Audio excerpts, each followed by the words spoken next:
વડોદરા શહેરમાં મિલકત સંબંધી ગુનાઓ અટકાવવા અને અગાઉ બનેલી ઘરફોડ ચોરી તેમજ વાહન ચોરીના વણ ઉકેલાયા ગુનાઓનો ભેદ ઉકેલવા માટે પોલીસ કમિશનરની સૂચના હેઠળ ક્રાઇમ બ્રાન્ચની ટીમો સતત પેટ્રોલિંગમાં હતી. આ દરમિયાન ક્રાઇમ બ્રાન્ચને શહેરના અનેક રીઢા અને લિસ્ટેડ તસ્કરોને ચોરીના મુદ્દામાલ સાથે ઝડપી પાડવામાં મોટી સફળતા મળી છે.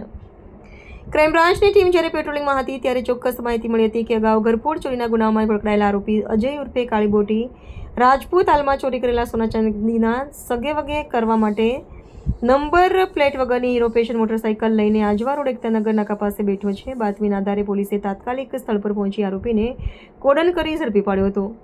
અજય ઉર્ફે કાળીબોટી ઉર્ફે અજલો કમલેશભાઈ રાજપૂત પોલીસે જ્યારે આરોપીની અંગઝડતી કરી ત્યારે તેના પેન્ટના કિસ્સામાંથી સોનાની 2 વીંટી, પેન્ડલ સાથેનું મંગળસૂત્ર, ચેઇનનો ટુકડો, ચાંદીનો સિક્કો, પાયલની જોડી, હોન્ડા એક્ટિવાની ચાવી અને અલગ અલગ કંપનીની 4 કાંડા ઘડિયાળ મળી આવી હતી. આ કિંમતી સામાનના બિલ કે વાહનના કાગળો તેની પાસે ન હોવાથી પોલીસે શંકાસ્પદ મુદ્દામાલ તરીકે તેનો જપ્ત કર્યો હતો.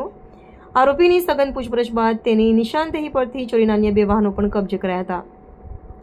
કબજે કરેલ કુલ મુદ્દામાલ કિંમત ₹4,11,854, એક સોનાના દાગીના, વીંટી, 2 મંગળસૂત્ર, પેન્ડલ સાથે ચેનનો ટુકડો વગેરેની કિંમત થાય છે. આરોપીની કડક પૂછપરછમાં તેણે સ્વીકાર્યું હતું કે આ મુદ્દામાલ તેણે છેલ્લા 1.5 માસના દરમિયાન વડોદરાના જુદા જુદા વિસ્તારોમાંથી રાત્રિના સમયે 2 ઘરફોડ ચોરી અને 3 ટુ વ્હીલર વાહનોની ચોરી કરીને મેળવ્યો હતો.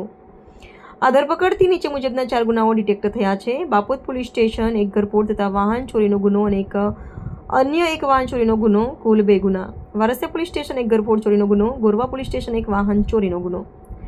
પકડાયેલો આરોપી અજય ઉર્ફે કાળીબોટી આર્થિક ફાયદા માટે અવારનવાર ચેન સ્નેચિંગ, ચીલઝડપ અને વાહન ચોરી કરવા ટેવાયેલો છે. તે અગાઉ બાપોદ, વડોદરા તાલુકા, કારેલીબાગ અને અટલાદરા પોલીસ સ્ટેશનમાં કુલ 12 જેટલા ગુનાઓમાં પકડાઈ ચૂક્યો છે અને તેની ગુનાહિત પ્રવૃત્તિઓને કારણે અગાઉ 1 વખત પાસા હેઠળ જેલમાં પણ જઈ આવ્યો છે. ક્રાઇમ બ્રાન્ચે તમામ મુદ્દામાલ કબજે કરી આગળની કાયદેસરની કાર્યવાહી માટે આરોપીને સંબંધિત પોલીસ સ્ટેશનને સોંપવાની તજવીજ હાથ ધરી છે.